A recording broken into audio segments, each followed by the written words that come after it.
All right. Evening, everyone. Welcome to another, please be seated if you're standing, Peaceful Solution Teachers Certification Training Course. And welcome back. Welcome back. Hope everybody made it here and didn't leave any of their melting body parts on the way up here. It's pretty hot. I was thinking today it's hot here in Texas when you go to wash your hands and you turn on the cold water and then you have to turn on the hot water to cool it down. The water's that hot coming out of the ground. But that's summertime for you, and it seems like it's increasingly getting hotter and hotter. And we'll get into a little bit of some of these causes as we move forward, especially once we get kind of into chapter 7 here. If we cover that, and understanding how the choices of mankind affects the environment around them. And what we're talking about is self-control and maintaining it, because the choices that we make or that young people make, remember we're directing us towards young men and women between the ages of 11 and 13, the choices that they make in this age range, we're going to see some of these things from some of the articles that we have today to support the material that we're continuing to cover in regards to the drugs and the premarital sex and the alcohol and so forth. There's a demographic of young people who are more susceptible to these things. And when you take into consideration what we covered, in chapter 2, controlling your emotions to your advantage, and, this time period in the young people's lives where they're going through physical changes, emotional changes, hormonal changes, going through puberty and so forth. They've got a whole slew of things just to go through and deal with and try to figure out.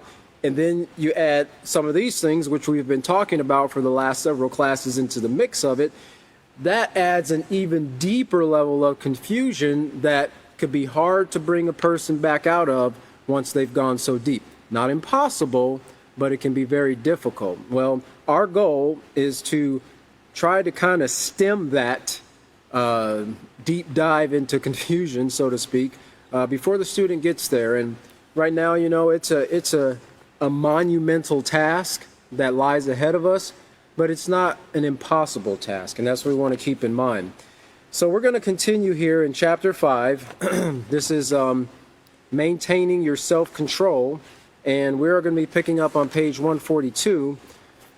But before we get started, I want to go back to lesson plan 5, page E, and just kind of rehash here where William left off, and to get our minds back on track to where we are going to be continuing today. And we're going to look at procedure 8, lesson plan 5, page E, procedure 8. And it says, tell students that just like other influences, so we're talking about influences here, alcohol, drugs, if a person is weaving all over the road and the officer pulls them over, and smells inside the car and realizes there's something, kind of funny going on, and they're actually ends up being cited for, being intoxicated, and they get a DUI. Well, one of the names of that is DUI is driving under the influence, right? Or DWI is not driving while intoxicated, but DUI is a driving under the influence, and that could be of several things, right? It could be the influence of any type of drug, marijuana or cocaine, or it could be under the influence of another substance, alcohol and so forth. But it's an influence, and that's the point that we want to get our students to understand, is that these things that we're talking about here are influences. They affect the way we think, we feel, and we act. And anything that affects those things, that they have the ability to affect our decision-making process, our values, and in effect, change our character. They could affect our character, right? And so if a person's not equipped with the knowledge to differentiate and to recognize a positive influence from a negative influence, then they're going to typically go with what feels great, right? This feels like a good thing here. This feels fun. okay? But something that feels good or feels fun is not always healthy. It's not always beneficial. It's not always moral, okay? So we want to get our students to the point where they're always thinking in their mind, not just short term, not the immediate effect, but what is the long-term effect of me making this decision to participate in this particular activity? Somebody's offering me a joint or a cigarette or a glass of alcohol, or I don't even know what's in the glass. You got to be careful, like William said in the previous class, they slip some of these things in people's drinks, and it could be a non-alcoholic drink, right? You go to some of these parties, these young people go to these parties because they want to, remember, this is a time period in the young person's life where they're seeking acceptance outside of the home, outside of the family.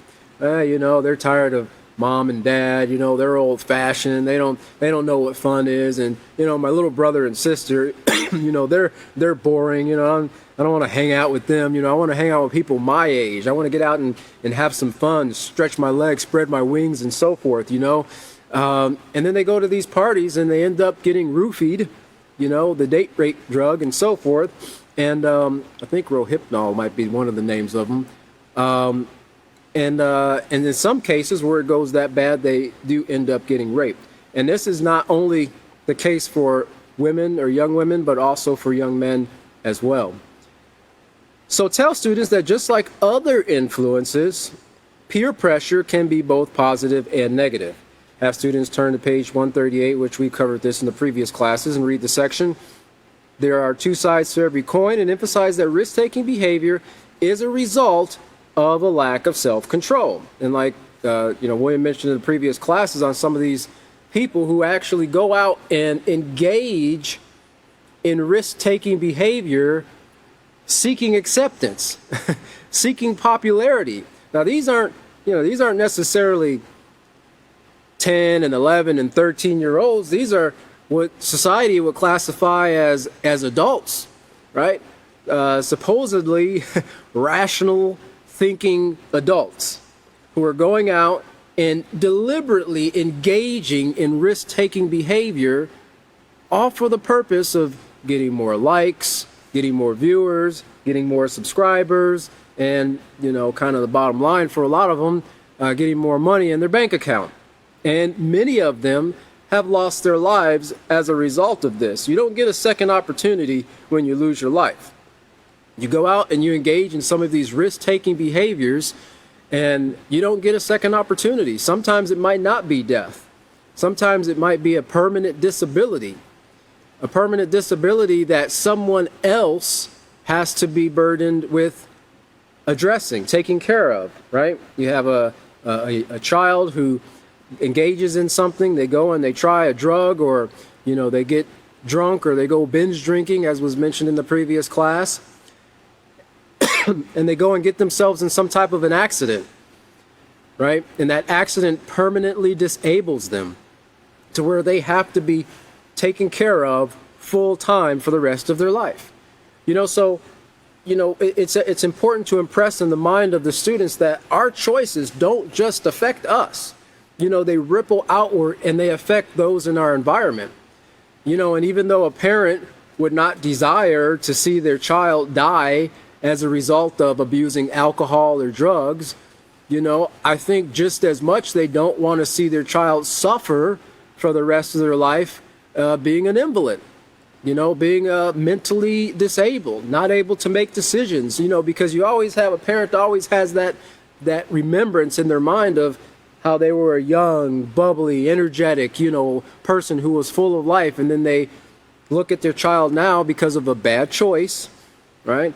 Being around the wrong crowd, more than likely being educated about influences and the decisions that they make, and how those decisions, they have one opportunity at that moment, that point in their life, they have the opportunity to go one way or the other with that decision. And if they go the wrong way, there is no throwing it in reverse and cranking it around and going the other way. No, you're stuck, right?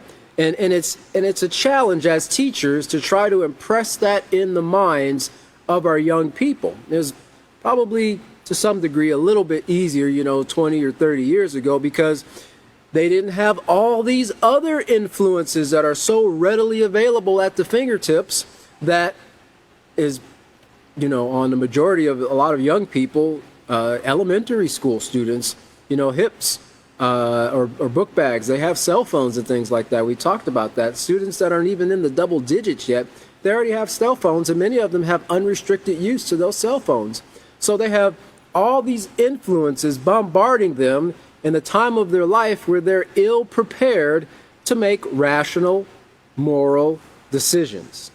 Okay? So, just to kind of get your mindset as a teacher of, the challenge that we're facing. We have a huge road ahead of us, but we've got the proper equipment, right? We've got the proper tools to smooth out the bumps, to fill in the pit holes, to avoid accidents and consequences that come with a lack of education and making bad choices.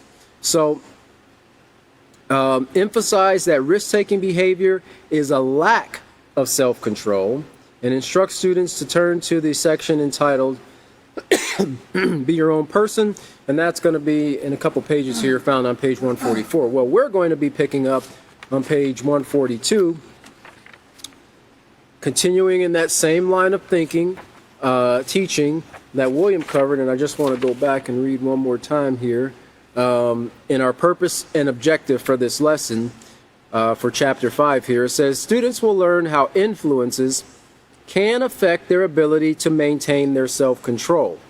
They will also learn how to apply self-control to distinguish between positive and negative influences, which, with that, that places in the mind that in order for them to apply self-control, to be able to distinguish between positive and negative influences, that means they have to stop and take into account the thoughts that are going through their mind as a result of those influences, or take into consideration what that influence could impress or the thought that it could bring up in their mind. Because remember, everything starts with a thought, right? It starts with a thought. An influence comes in, it creates a thought, that thought engages an emotion, and that emotion will lead to an action, okay?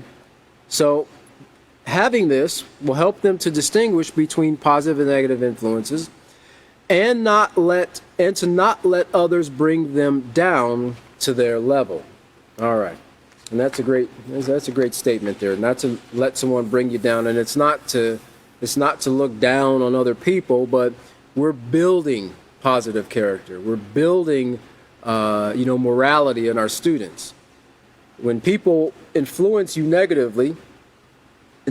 students negatively or in a negative way, they're not building that positive character, they're tearing it down. They're bringing it right back down to the foundation. And what does the student have to do when they fall? Well, they've got to pick themselves up and start again. Okay, and they're going to have those challenges, I guarantee you. As a teacher, we have to reassure them of this, that you're gonna make some bad choices, you're gonna make some mistakes, you're gonna probably at times the opportunity, I guess I should say, will be there to allow your emotions to overstep your rationale, your moral thinking, and you probably will come back and realize that you made a bad choice. You made a choice based on emotions and not morality. And you'll see it and you'll fix it. But we have to be realistic. We've got to set realistic goals in the minds of our students. If we set too lofty of a goal, then it has to be baby steps. If we set too lofty of a goal for them, all of a sudden, right, if they do fall, they could become depressed.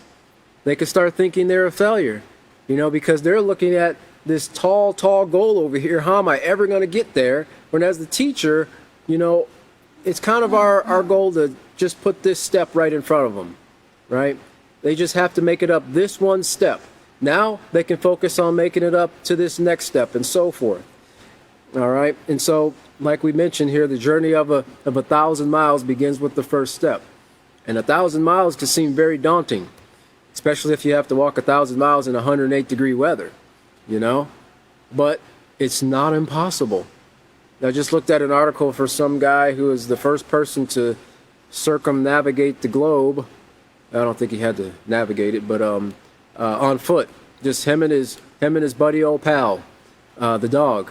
I don't know what the dog's name was, but he walked around the globe on foot. So, 20-something thousand. Well, most of that's water, so I don't think he walked underwater or through the Marianas Trench or anything like that. But he did on the land walk around the globe. So it's possible. In fact, before there were cars and trains and automobiles and planes and so forth, that's what people did. They walked, they rode in carriages and so forth. Well, anyway, let me get off the topic there. On page 142, we see here, this is entitled Coming Full Circle. All right, Coming Full Circle. Now remember what we left off with on the previous lessons, right? The two sides to every coin, talking about peer pressure and, the effects that it can have in engaging in risk-taking behaviors, such as premarital sex, the use of illegal drugs, as well as underage thinking. And then, William kind of went a little bit into more detail about drugs and alcohol and the effects that they have on people, right? And not just for young, immature children, young men and women, but for adults as well. You can have old, immature people too, maturation or maturing, it takes time, it takes knowledge, it takes experience, okay? Just because a person is in their 30s or 40s doesn't mean they've matured, especially if they haven't received the education and the proper training to be able to mature. And I was thinking about that the other day because, and not to get off on alcohol here, but when you think about wine, and they talk about, a fine wine, right? That's aged in an oak barrel or something like that, or whatever they might age it in. I'm not sure all the things, a bottle or whatever. It's 25 years old. Well, think about it. You can have wine, which is grapes and, maybe some other ingredients, and, the yeast that comes in to start making that wine, or cheese the same way. But if you don't have the right environment, right, and think of the ingredients as the building blocks that we're learning here, right, the building blocks that we're receiving here from the Peaceful Solution. You've got to have the right ingredients, and you have to have the right environment in order for that wine to age and mature to perfection. Same thing with cheese, same thing with a lot of fermented foods and drinks, okay? Well, it's the same thing with our character. We have to have the right ingredients, and we have to have the right environment, right? Because those two things help. Remember what we covered in the character unit all the way in chapter 1, your environment helps in the shaping and the molding of your character. Okay, so you can't, take one out of the sequence and get the full benefit of it. All right, it's not to say that a person who grows up in a dysfunctional home can't take the Peaceful Solution and read it and learn. Yes, they can, right? But they could probably learn even faster and yield even stronger results in an environment that supports what they're learning and isn't constantly fighting against it. Okay, so that's just information to keep in mind there. So William talked about drugs and alcohol, and some of the reasons on page 140. Using drugs or alcohol at a young age has been attributed to many reasons, some of which are friends are doing it, right? Because friends have a very strong influence on one another. Friends are doing it. Well, my friends are doing it. I don't want to be left out. Right? I don't want to be the oddball, I'll go ahead and take a drink. What's it going to hurt? Sometimes that was the last words that the person made. What's it going to hurt? Or as they joke, hold my beer, right? And they jump off the cliff, not considering the depths of the water. The cliff's 20 foot high, but the water's only 5 foot deep, right?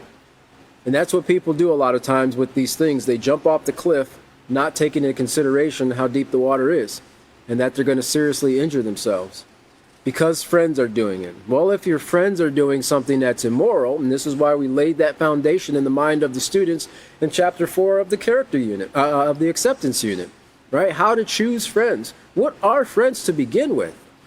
right? A friend is not going to sit there and let you explode a mortar-style firecracker off the top of your head, as was read in the last class. You know, a friend is not going to let you, like the campaign, friends don't let friends drive drunk, right? Friends don't let friends drive drunk. Let's take it back a notch. Friends don't let friends get drunk to begin with, right? If they don't get drunk, they won't drive drunk. You can walk home drunk and fall down and hit your head on the curb and kill yourself, you know, or seriously injure somebody else. You don't have to get behind a wheel to become a danger to someone else. It's the abuse of these things. And this is something that we really have to impress in the mind of our students, because sometimes they have this false comfort in their mind, you know, oh, I'm in the car with a designated driver. You know, it's okay if I get drunk because, you know, Susie or Bobby or whoever is going to be driving us home, right? Okay, no. There's long-term effects that come with saturating your organs and your bloodstream with copious amounts of alcohol, okay? Because your body has to work to process that. Excuse me. And one of the things that people don't take into consideration is that when it comes to alcohol or any type of fluid substance like that, it's a volume. It's a volume to blood and weight and so forth as to how fast your body, your liver can metabolize that. You put more than there that your body can metabolize, you're gonna feel the effects pretty bad, pretty quick. The next reason is attributed to reasons why some people are using drugs and alcohol is to fit in and to have a sense of belonging. And this goes right along with the first one here. Another one is curiosity. And I hate to bring this up, you know, poor cats, but you know what they say about curiosity and what it did? You know, it killed the cat, you know, or severely armed or harmed or disfigured the cat. I mean, it's, you know, curiosity in itself is not a bad thing, because that's how people learn things, right? You know, when you take into consideration something beneficial or positive, people want to learn a little bit more about science. They want to learn about the universe and how it works, or math, or things that are beneficial, right? You know, how does this work, or how does that work? You know, what are the mechanics behind this? Nothing wrong with that. But when you're inquiring to learn, not to educate yourself, but to dive in both feet to fully experience alcohol and drugs, you know, that's not I'm a hands-on type of person experience that you need to go through, right? You know, well, you can tell me about cocaine, but I don't really I can't believe you until I actually snort it myself, right? Yeah, that's not the beneficial way. Experience is not the best teacher. Remember what we covered in the previous lessons? Experience is not the best teacher always. Here's another reason: low self-worth. And, you know, we'll get into a little bit more of this because, you know, when a person has low self-worth, low self-concept, or a negative self-concept, they don't have that respect for themselves. And when there's a lack of self-respect, right, then you open yourself up to being willing to try anything, right? Being willing to do anything. Why? Because you don't have care and concern for your health and well-being. You don't have care and concern for your mind and what you want to do with it in the future and how you need it right now to get into the future, right? So when you have a low self-worth, when you have low, unhealthy concept of yourself, well, yeah, you're more susceptible to engaging in these risk-taking behaviors. Some do it to feel grown up, to escape from problems. And this is something that, you know, I was thinking, I think pretty much everybody has had the feeling when they were younger, I can't wait till I'm older. I can't wait till I'm an adult. I can't wait till I'm grown up, right? And I remember that, thinking that way when I was younger, but I didn't take into consideration everything that went into being an adult. I didn't take into consideration, you know, I had to pay taxes, I have to go to work, I have to pay bills. Oh, what? You just turning on the light switch? That's not free, right? Okay. You know, turning on the water faucet, it's not just something that everybody gets in the community. You have to actually pay for water. You have to pay for electricity. You don't just get in the car and turn the key on and the needle automatically goes to F on the fuel gauge, right? You know, there's a lot of responsibilities that you don't really consider when you're a child because your parents are dealing with that on a daily basis. It's not really their concern at that point. But, you know, people do things to make them feel grown up, right? But it's a false perception, as William covered. It's a false perception of being grown, of being adult. You know, a real adult, a real a grown-up, you know, they have a strong moral character. They're able to have insight and foresight into things and to take careful consideration of their thoughts and their decisions before making them, because they understand that everything has consequences. Well, this is something, again, that's hard to impress in the mind of a young person because this is about as far as most young people can see, which is right there in front of their face. Being adults, we've gone that. We've been down that route. We've seen, we've done that, right? And so we're trying to help the students through our experience to help them to see, hey, you know, you don't want to make this choice. This is what it can lead to. Or, yeah, you should probably make that choice because this is what it can lead to. And these are the rewards that you can have. Another attribution for engaging in underage drinking and alcohol or drugs and alcohol is to escape from problems, which, you know, that doesn't work because the problems are still there after you come down off the high. And just following along. Well, just following along, not being our own person is what we're going to get into a little bit later here. Probably not this class, but we'll cover that in the next page or so. So let's look back over here to page 142 here, because we're talking about coming full circle. And it says, if you allow yourself to be pressured or talked into abusing alcohol or drugs, and that word abusing simply means, and it means several things, but it means the improper use of something. The improper use of something, right? You know, that's not the person, you know, I hold my glass carefully while I take my 8th drink. No, it's the improper use of it. Now, you know, we didn't go into detail about it, but William made a great point. You know, the peaceful solution is not against alcohol. Alcohol has benefits when those things are used in moderation and properly and at the appropriate age and so forth. But it's when you take those things outside of their proper use is when you have problems.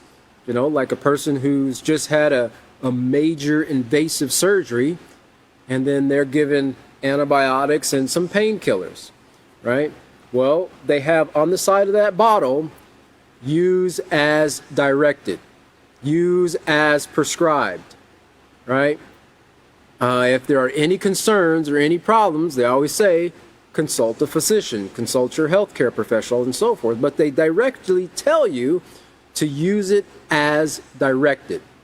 Okay? When you go outside of that and just start popping pills in grandma or grandpa's cupboard or mother or father's cupboard because you want to get that experience of that loftiness, that lightheaded feeling in your head, you're using those things improperly. Okay? And that is a classification of abuse. Now, they have a lot of fancy terms for it nowadays to kind of, seems like they're kind of trying to skirt around the word abuse, and they just say misuse and things of that nature, but it's all the same thing, right? So, if you allow yourself to be pressured into abusing or talked into abusing alcohol or drugs, you put yourself at risk to make poor decisions in many other areas, right? Not just that one time where you chose, because even though somebody might be pressuring you, even though someone might be trying to talk to you and persuade you into taking drugs or using alcohol, each individual still has a choice to make, right? Because no one's forcing it down your throat. Underage drinking and drug use are associated with many negative consequences, all right? Many negative consequences. And we're going to look at these consequences, some of these down here, and I'll try to briefly kind of touch on some of the points of these things, some supporting material, which as teachers, we like was mentioned before, we kind of need to have these things in the back of our minds, because this is what's going on in society all around us, right? These are things, these are problems, these are burdens that people are carrying with them on an everyday basis. And some of the very students that you're teaching, they might be going through, maybe not directly, but indirectly, these very things, and seeing these things take place with a sibling, with a friend, or even with the parent or guardian who are experiencing these same effects. But some of the consequences is drug use in later life. Drug use later in life, okay? Being pressured or talked into abusing alcohol or drugs can lead to a consequence of drug use in later in life.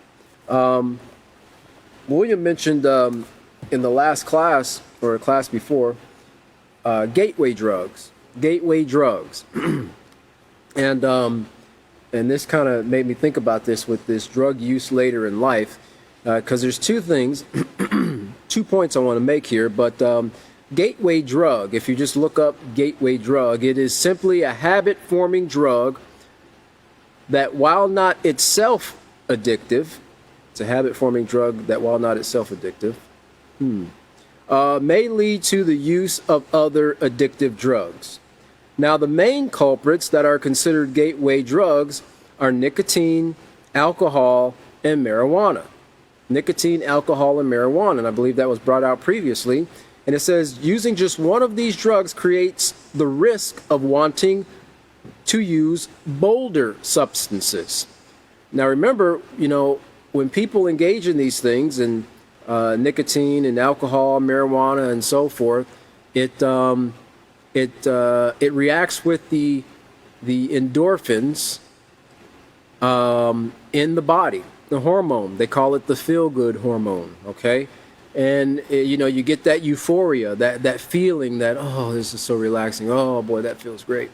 And I don't know a person that doesn't like that feeling. Oh man, I hate when I feel so nice all the time. Right? Everybody likes that feeling of just feeling great. Okay? If somebody, a family member or something, does something for you, and you really appreciate it, you have that feeling of being valued and appreciated. You can get that from that as well, especially if you completed a task or something like that.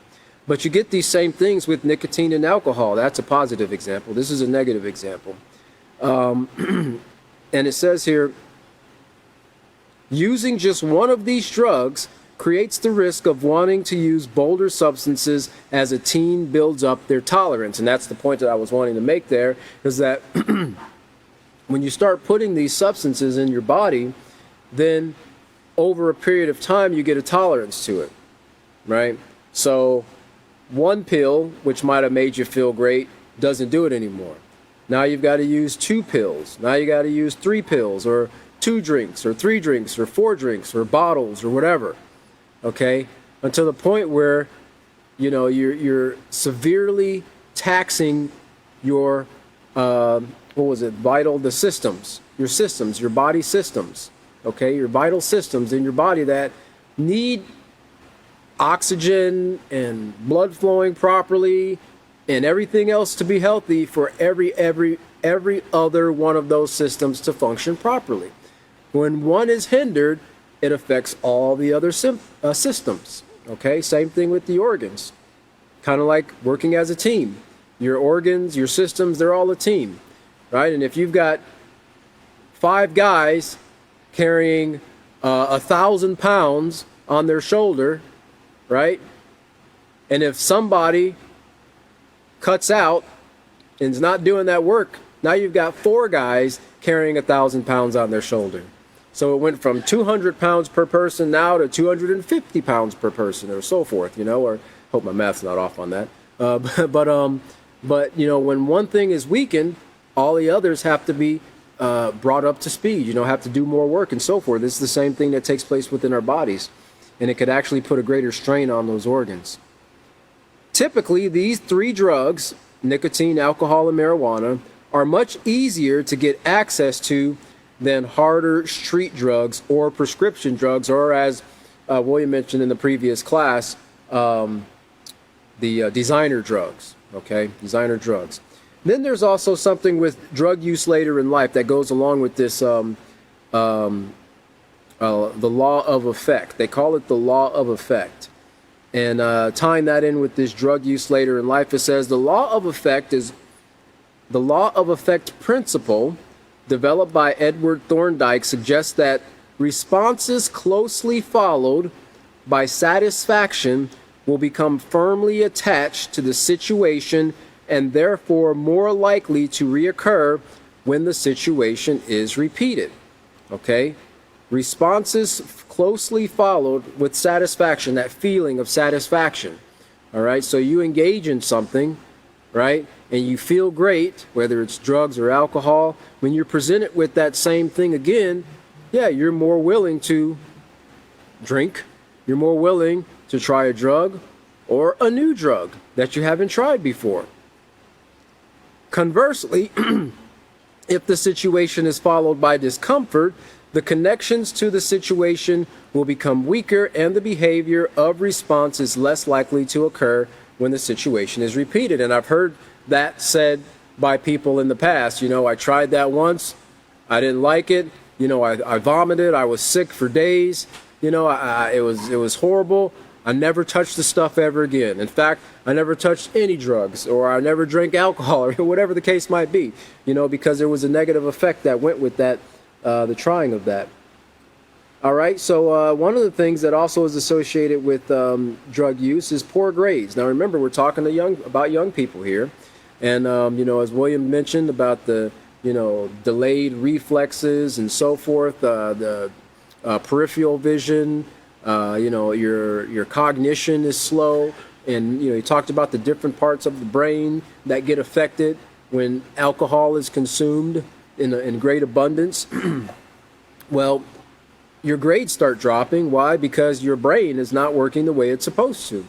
You know, your sleep is affected now because you're totally throwing off your circadian rhythm and all those other things that are there naturally when your body's healthy and clean and free of these substances.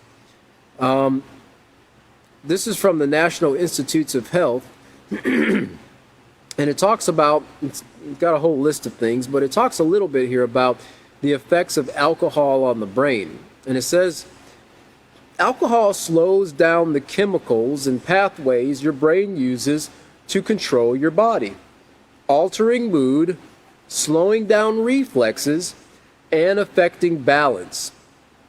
It can also contribute to learning, memory, and sleep problems.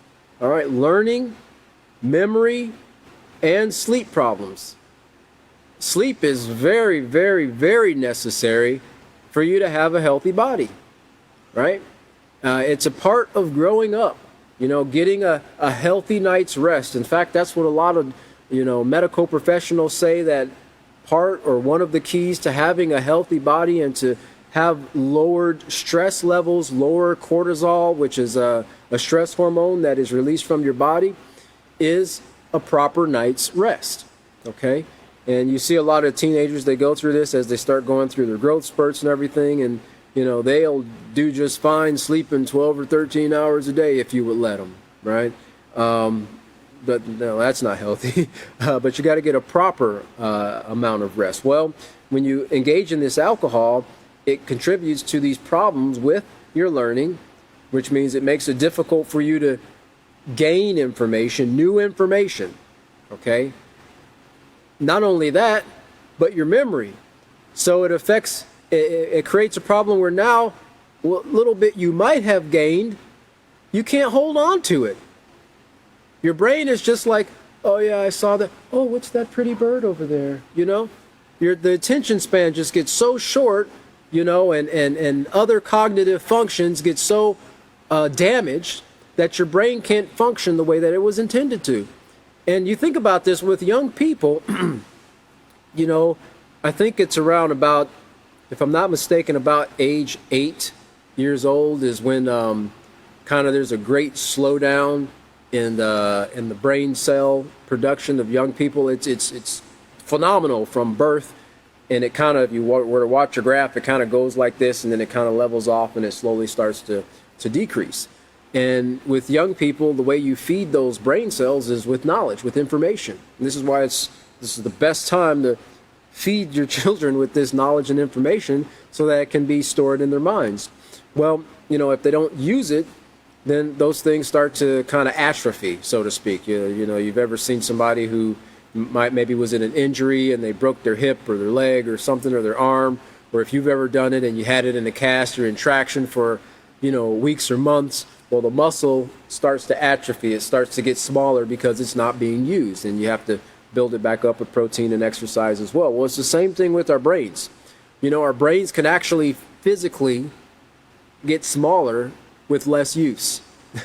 Scientific studies have actually shown that the brain of a person who doesn't use it, now everybody uses their brain, but they don't educate themselves. They don't build, they're not feeding their brain. They're not using their brain to make conscious, cognitive, moral choices. They don't have a purpose in life, or they don't see their purpose in life, so they just would rather sit there and rot in front of a television.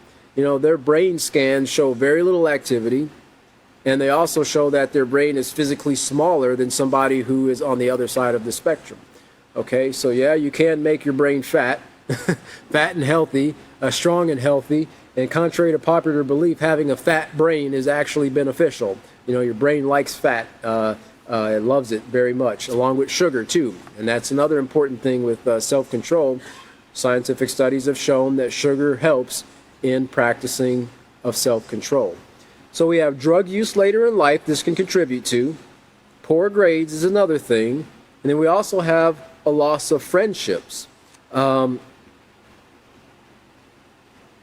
didn't get the resource on this one, but this was also a study here on the effects of drugs and relationships. Let me see here. Let me just, there we go. Try to make the screen a little bit bigger. And it says here, even when someone truly loves you and wants to support you, addiction can become a barrier that seems impossible to overcome. That's true partly because of some of the behaviors a substance abuse disorder can spawn. Some things individuals caught in addiction might do to drive away others include engaging in isolating behaviors. In other words, they start to separate themselves from their family members and their friends, closing more and more of their lives off to family and friends, avoiding family or friends who have commented on or confronted them about drug or alcohol use in the past. Why? Because, like was brought out before, you're old-fashioned. You don't know what's going on. This is fun. This is just a way for me to unwind. There's nothing wrong with spending some time with my friends and going out and drinking at the park or at the beach or wherever. And how many drownings have occurred in those situations? Right? But when someone's corrected about those things or those things pointed out, well, they want to get away from that resistance, right? Because in their mind, they're not thinking this person is trying to, this parent or this teacher or this counselor or brother or a friend, even a true friend, is trying to do something that would protect me, that would help me to see that I'm making poor choices here, but this person is trying to keep me from having fun. That's exactly what they're trying to do. Maybe if you drank a little yourself, you would see what I'm talking about, right? Just trying to keep me from having fun. So they distance themselves away from them. They distance themselves from the very source that would actually help them to see or to distinguish. Remember, we covered at the beginning here, to distinguish between positive and negative influences. Sometimes you need that outside source to help you to see clearly. When you're too close to a matter, sometimes it can be difficult. Some of the other behaviors is lying about drug or alcohol use and hiding it from loved ones, and also stealing from loved ones to help fund an addiction. And that's just some of the things there that can bring about this loss of friendships or put a strain on family relationships, especially when you live in a house and there's only so many people in the house and so many people have access to certain things, and things start coming up missing. Jewelry and clothes and shoes and other things around the house start coming up missing, coupled with kind of suspicious behaviors, trying to hide things or acting odd, or being up or staying late to odd hours of the night. There are telltale signs that, parents and people can look to see if a person is engaged in alcohol abuse or drug use, okay?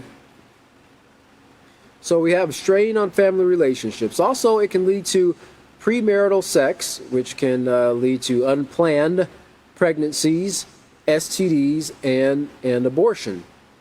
Let's see here. Oh, here we go. It was interesting on the statistics on this here. This is from the CDC. Let's see how much time I have. Okay. Yeah, the CDC. And they've done several studies on this, but just got this from cdc.gov. And the topic is on substance use and sexual risk behaviors among youth. Not necessarily, abuse, but substance use, right?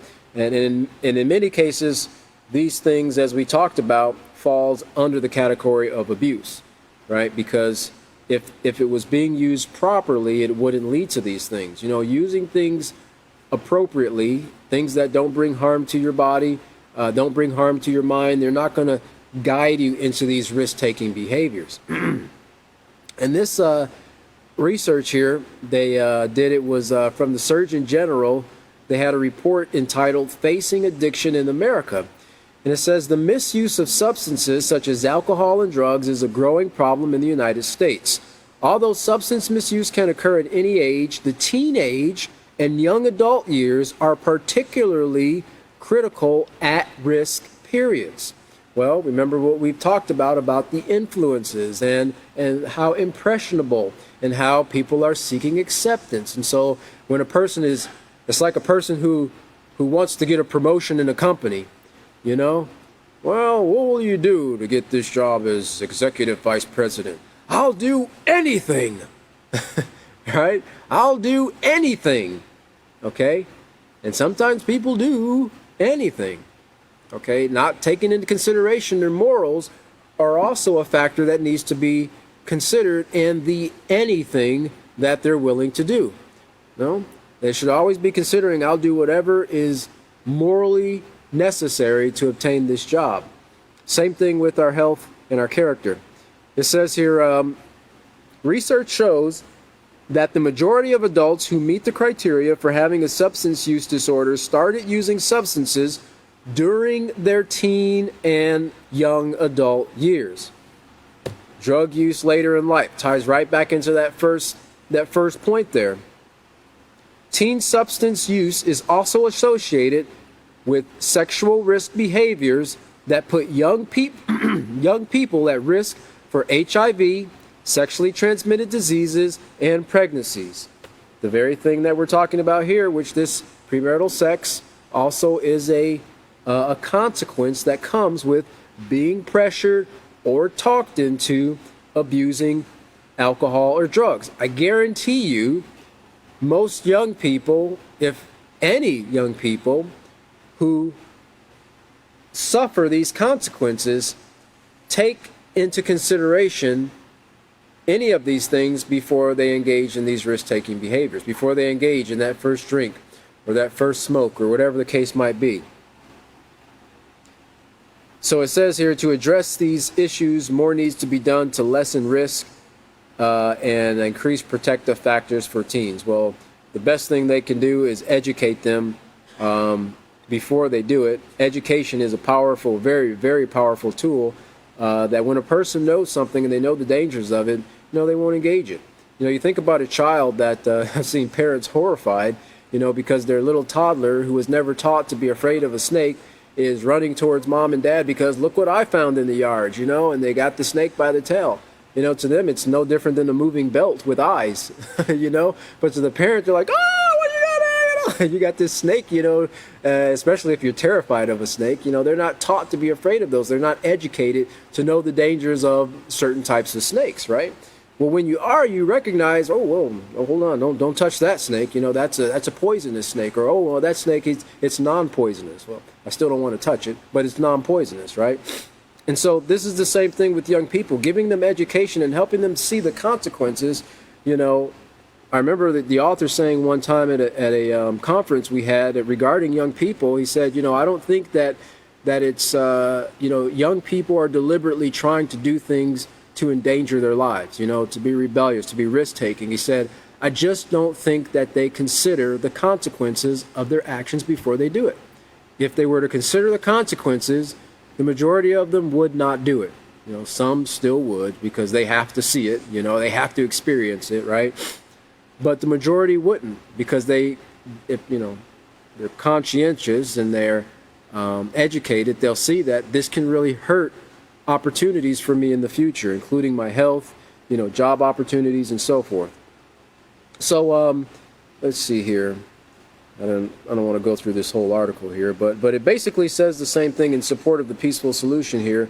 That teens are at a greater risk. In fact, this it says of the students who are currently sexually active, it shows showing the risk or the connection between alcohol and drug use and sexual activity. It says 19% drank alcohol or used drugs before the last sexual activity. 29% of high school students are currently sexually active, and 40% have actually engaged in those things. But they show here that drugs and alcohol play a huge part in it. Let's see here. That's all we need on that article. All right. So also, some of the consequences that we see here is violence and aggression. Violence and aggression. Have you ever heard the phrase, angry drunk? That guy's always angry. He's just an angry, drunken person, right?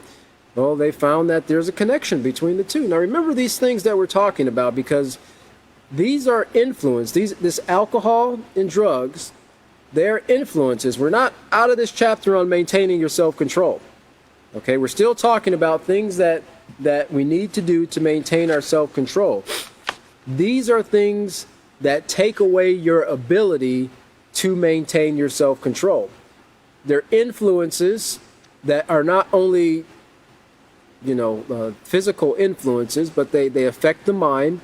They affect the body as well. They affect the organs and so forth, and things that contribute to the proper, healthy functioning of the mind. But they take away your ability or lessen your ability to make right choices.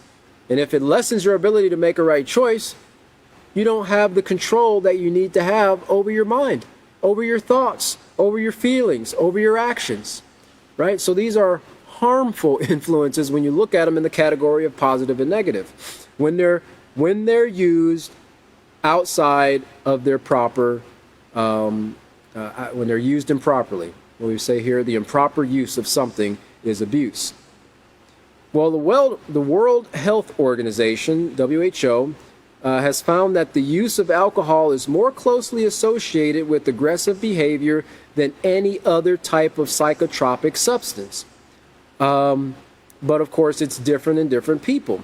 It says here, interesting note, it says alcohol is involved in half of all murders, rapes, and assaults, said Robert O. Phil, professor of psychology and psychology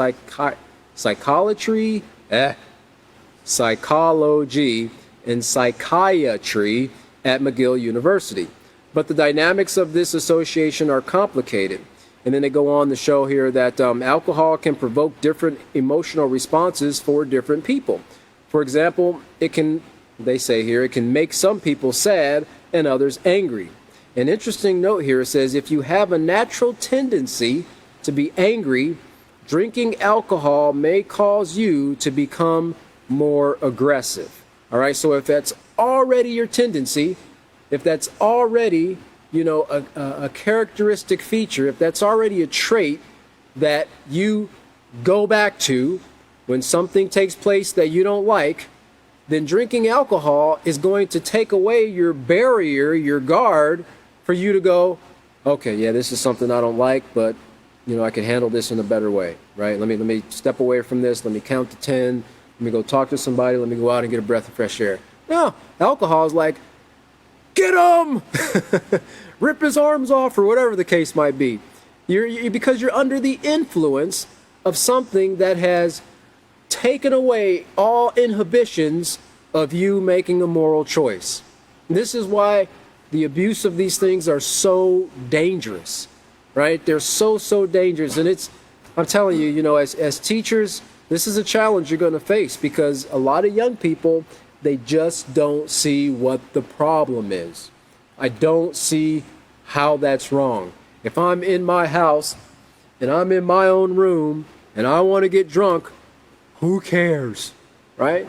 But how many situations have occurred where people have been in their room, in their own house, got drunk, and they're in some type of intoxicated la-la land, and mom or dad comes in and knocks on the door because they're not waking up, and they wake up thinking somebody's breaking in their house, right? Because they're under that influence, and they become aggressive, or if they have a firearm, shoot somebody or something like that. There's no telling what can occur because you're not in control. And the whole purpose of this is to keep the students where they want to be in control. You should want to be in control, fully in control of your thoughts, your feelings, and actions. So if you have that tendency, alcohol it'll be that grease to help you slide down that angry slide there. And it also, one of the consequences is crimes leading to arrests, conviction, and prison sentences are a result of that. And, the United States has the largest prison population of all the world. I think we're still hovering somewhere around 2.3, 2.6 million people that are incarcerated. And alcohol, like we just read here, it plays a part in 50%, half of all murders, rapes, and assaults. Murders, rapes, and assaults. And a lot of times people, they'll deliberately, before they go and engage in something that is risk-taking, they'll take a drink. Let me quick take a drink. Let me quick get a hit of that bud, or whatever the case might be, right? Because it lessens your inhibitions. Your subconscious mind is telling you, hey, don't do that. That's dangerous. Don't go in there and rob that convenience store. Don't jump off that cliff. Don't go try to beat this person up or do this or do that or drive your car at 100 miles an hour just to prove your car's faster. But the alcohol, the drug says, nah, you go right ahead and do it, buddy. I got your back. It takes it away. It takes away your ability to reason. It lessens it. And that can lead to some of these crimes leading to arrests, convictions, and prison sentences. And lastly there, it says suicide is also one of the consequences of alcohol use. And they found that, at least in the United States, suicide, and I think this was covered in the previous classes, is one of the top leading causes of death in the United States, particularly among young people. And it says suicide can be considered one of the country's most significant health epidemics. It is 10th leading cause of death among all age groups in the United States, and the second leading cause of death among people aged 10 through 34.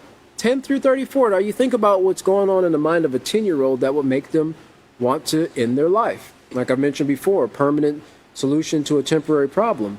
In 2016, almost 45,000 Americans died of suicide, with approximately one suicide every 12 minutes. And 1.3 million Americans actually attempted it.